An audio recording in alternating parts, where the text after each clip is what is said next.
human sexuality. And these are the psychological, biological, and the social-cultural.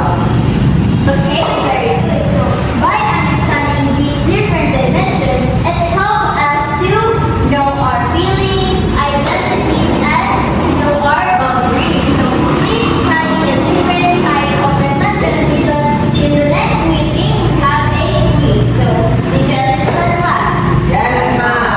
Okay, goodbye. Bye, ma'am. So, ano na yung sinabi niyo kanina?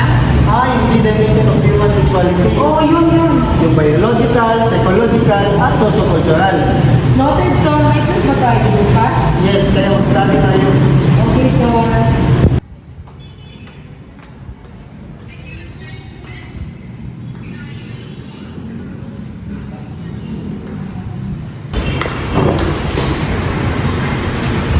the three-dimensional of human sexuality is biological, psychosocial, socio-cultural, then socio-cultural, biological, psychosocial.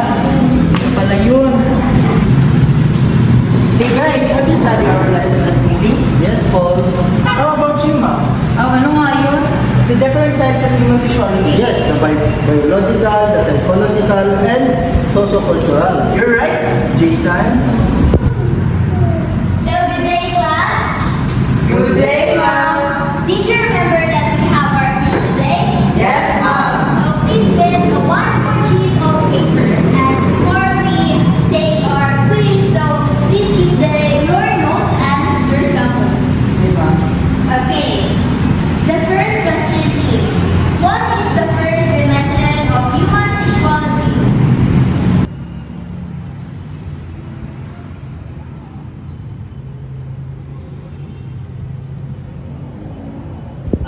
Okay, number 2. What is biological dimension?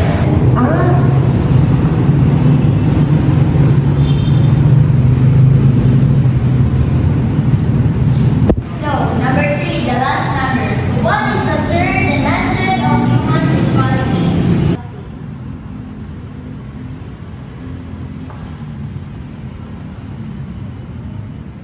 Finish or not finish, please pass your papers.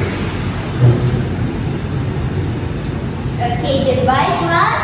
Goodbye, ma'am. Guys, ang hirap pala ng quiz ni Ma'am, no? Oh my God, Maclan. It's a piece of cake. Yes, it's not too hard, ma'am. Our brain works like a computer.